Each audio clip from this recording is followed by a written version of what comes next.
Hello everyone, it's Joe here from Draft FPL, and today we are doing the Game Week 13 Roundup from a Draft FPL point of view. Before we get stuck into it, I just have a quick announcement. We have decided to open up the Discord server to everyone, not just Patreon members, only the general Draft FPL chat channel. But if you want to join our community, there's a link down below. You can join our Discord server for free and get involved. Okay, on to the Game Week 13 Roundup. And we are starting with the eye test as normal. The only game I managed to watch in full this weekend was Chelsea versus United. On the outset, two late goals, low scoring game. This might have been a bit of a boring one, but I actually really enjoyed it. Sometimes I really enjoy like a tactical battle, and that's kind of how this game played out. There was various spells where one team was on top and then the other, and things kind of tinkered and changed as the game went on, and it was quite fascinating to watch, to be honest. So at the start of the game, Chelsea lined up with a back five, Cucurella left centre-back and Chilwell left wing-back, and they had the two in midfield and then the three up front, Sterling, Aubameyang and Mount wide. They just got absolutely overrun in midfield at the start of this game. Eriksen, Bruno and Casemiro were just all over the ball. Chelsea couldn't really get a kick. United were creating chances left, right and centre. Rashford had a couple of good chances. Anthony had a good chance.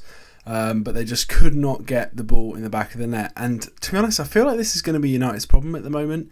They're just not ruthless, which is kind of the opposite of how they were in that good spell underneath Ole, where they weren't really dominating games, but they were ruthless and scoring a lot of goals and creating really big chances and getting goals out of that. So it's going to be interesting to see how this plays out. And that was a similar story with Chelsea in phases of the game as well, where they were wasteful with some of their chances. And that's been a story of Potter's reign so far, in my opinion. They've not been taking their chances, and it's been very frustrating from a Chelsea asset owner point of view in draft. Kovacic came on in about the 35th minute. Cucurella went off, and that was a big moment in the game, I think. There's a lot of managers that I don't think would have made that change at that point. They would have waited it out and seen if they could get through to half-time, but I think Chelsea would have been a goal down at least if he had done that, because United were really on top at this point. And this is something that is good about Potter in real life, but is also kind of scary from a draft point of view, is that he will make early changes if he needs to, if he's ready to accept he's got it wrong, and will make an early change. Now, if you're a Cucurella owner at the moment, that's very frustrating. Obviously, 35 minutes, 1 point is not really good enough, and that can happen. And I'd said in my group chat, when Kovacic was warming up, I said, I'm sure this is going to be either Chilwell or Cucurella, and they're going to go to a back four, and Kovacic is going to come in the midfield. And I was, as someone that owns Chilwell, I was very nervous, to be honest, because I was thinking I'm going to get 1 point here. But interestingly, it was Cucurella that went off, and Chilwell stayed on. Cucurella's form, in my opinion, has not been great. His end product's been reasonably poor so far, and he's made a couple of defensive slips as well, which is kind of unlike him. We all expected when Potter came in that Cucurella would be, first name on the team sheet, but that's not really how it's played out so far. And I think at the moment, Chilwell is the preferred left back and certainly left wing back. It seems like Cucurella is playing when Chilwell's rested, or Cucurella is playing in the left centre-back role when Chilwell's at left wing-back. I think the story of this game was just the lack of meaningful goals from a fantasy point of view. Really frustrating. So many well-owned players had massive chances.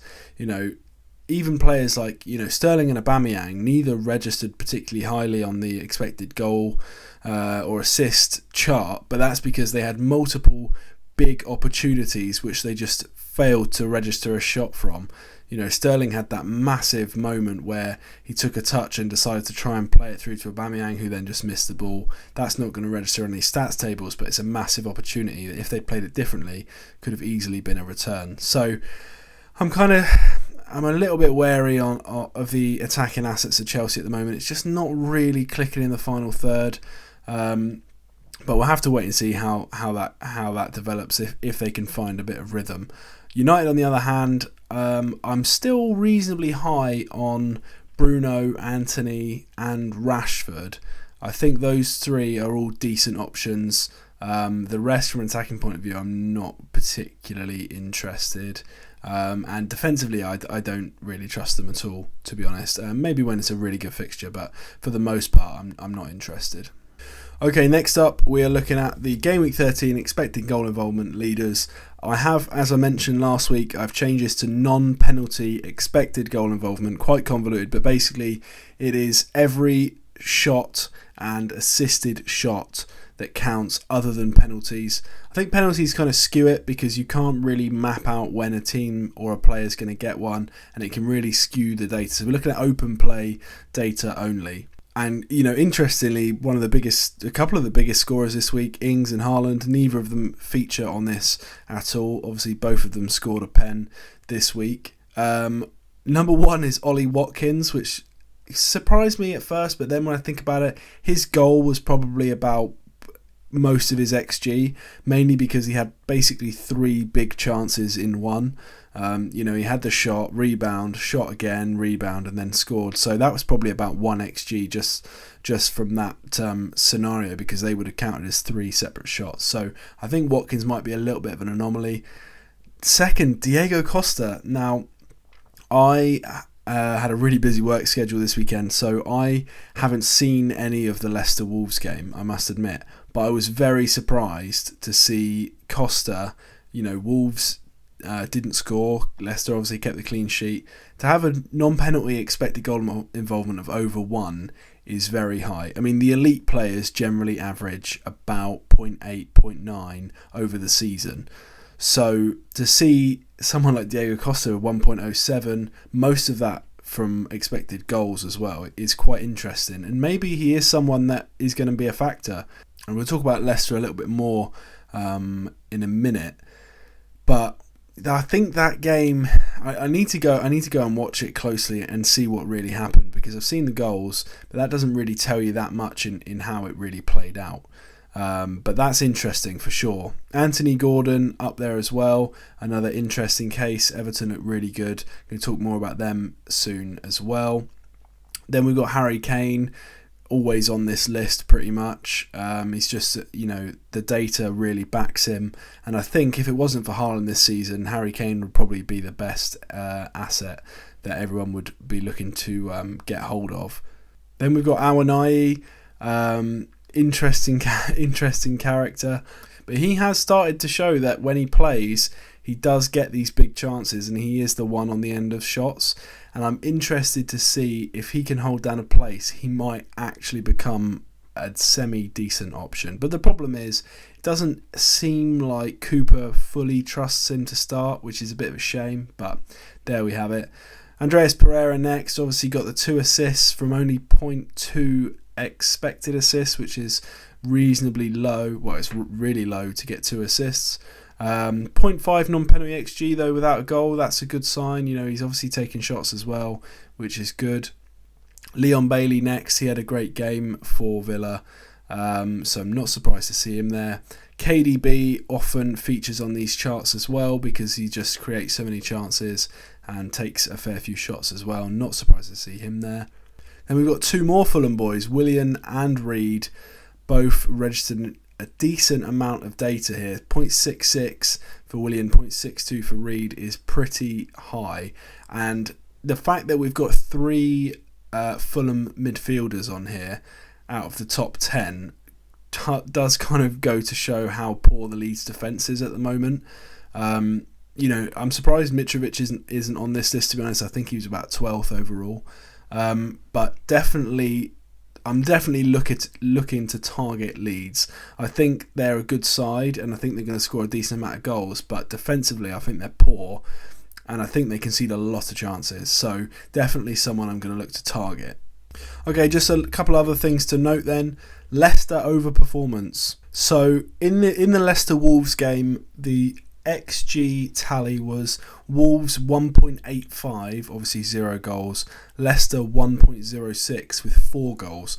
So that's an overperformance of about 3 goals, which, you know, is not it happens. XG isn't everything, but I think it is a good metric to try and figure out if this is sustainable. And overperforming by that much isn't really sustainable. Now, sometimes what happens is it kind of returns to the average, and Leicester go back to scoring roughly similar amount of goals to what their XG predicts, or, you know, this can breed confidence. They start playing better because they're scoring goals, and the XG goes up to match the goals anyway. So I'm not saying Leicester are going to be terrible, but what I'm saying is I don't think how they're playing at the moment and getting these goals is sustainable. And I've seen on Twitter, Leicester have scored 11 goals from 4.79 XG in their last 5 matches. So in 5 matches they've overperformed by over 6 goals, which is a massive overperformance. And when you look at the types of players they do have good finishers. James Maddison has consistently overperformed his XG, so has Jamie Vardy, so has Harvey Barnes. So the 3 of them, it's not that surprising that they're overperforming, but the margin that they are overperforming is massive. So we'll have to wait and see how this plays out. I'm expecting a little bit of returning to the mean here for Leicester. Next up, we're going to look at Newcastle. I think it's time to kind of reevaluate how we see Newcastle. For me, I look at them as a mid-table good side, something in the region of Brighton. But I don't think that's really fair anymore, to be honest. I think we should be valuing that fixture similar to how we do a Spurs, United or Chelsea game, because this season that's how they've been performing. And I don't think it's fair on them to look at that game and think, oh yeah, you can get something against Newcastle. You know, it's not too bad of a fixture. When in reality, it's a very tough fixture from a defensive point of view, and it's a very difficult attacking fixture. So it's just something to keep aware of. I think it's hard to reevaluate fixtures changing from what we expected at the start of the season. I'm going to talk more about that when we talk about Everton as well. And Liverpool's the same, you know. Liverpool, I kind of backed Liverpool here. I thought they would return to their old ways against Forest. I thought they'd play well, and I thought they'd score quite a lot of goals. And it didn't really happen. Nothing really happened in that game, to be honest. I loaded up on the likes of Elliott, Carvalho, Robertson, hoping that I would get a share in some of the attacking returns, because I expected Liverpool to score at least 3 goals in this game. And that's not, obviously that the opposite of that happened. But now I'm starting to think, okay, I try not to get in the fringe players of a team, of an attacking unit, unless they're a really strong team and the fixture is really good. Someone like Harvey Elliott. If Harvey Elliott played for, let's say, West Ham, and they had a decent fixture, but he had no form and no attacking data, I probably wouldn't go for him. I might do if I needed someone badly, but generally I try not to get in the fringe players unless the team is really good. And I think the Liverpool, those set of players beneath the absolute elite, I don't think it's worth picking them up at the moment because they just don't have the form. So probably something the likes of Tsimikas, Elliott, Carvalho, I'm just going to avoid for the time being. I don't think it's worth it. Finally, Everton. Is someone else we need to re-evaluate? I'm struggling with that. I think they're good. I think they're a mid-table side. They're not the relegation fodder that I kind of still think of them as. I think it's time we kind of shift our thoughts on Everton. They're a good defensive side. They've got a bit of attacking fluidity, and they look a little bit more confident with Calvert-Lewin back in the side. And someone I think I might start targeting, actually, Anthony Gordon, Calvert-Lewin. I think these players are going to see a bit of run of form now, and definitely people I'm going to be trying to target for trades. Okay, finally, just quickly, Game Week 13 waiver picks. I did okay. I did pretty well. Mykolenko was my first pick. 11 points, assist and a clean sheet and bonus. I was absolutely chuffed with that. I unfortunately picked up Tarkovsky in one league. I got Mikolenko in another, so I am happy that I managed to get him in at least one league, but I should have just gone for him in all the leagues. I thought it was better to spread the risk and pick up a few different Everton defenders, but oh well, I'm still very happy with that. 11 points. Very good. Zuma is yet to play. I'm recording this before the Monday night game, so we'll see how he gets on. Hopefully he can get a clean sheet so I can get a clean sweep of defensive picks. Concert, obviously, with the other clean sheet, 6 points. Very happy with that. The midfields and forwards, though, unfortunately, was a bit of a mess. Aronson, Leeds scored twice, played well. Well, they attacked well, but Aronson could not get involved. Neither did Sinistero, who I also own, which was quite frustrating. Harvey Elliott, I've spoke about, reevaluating Liverpool now. I'm not really interested in Elliott, Carvalho, the likes of that. I just want to see a bit of form before I go back there. Adama Traore with a 1 point, disappointing. But as I said, Wolves did create a lot of chances. They just couldn't put it in the back of the net. And Armstrong with 2 points. I must admit, I was at work when the Arsenal Saints game was happening, and I got a notification on my phone saying that Armstrong had scored, and I was like, oh my god, what a waiver pick that is. And then obviously it realised it was Stuart Armstrong and not Adam Armstrong, so that was a shame. But as I said, forwards are really tricky, so that has knocked my success rate down a little bit. Defence is still right up there, 42%, so that's going well, but the mids and forwards is tricky, and I need to have a little think about that and see if I can improve that a little bit. Okay, that's all then from me this week. Thank you for watching. Like I said at the start, join the Discord server. It's great fun. Join our community.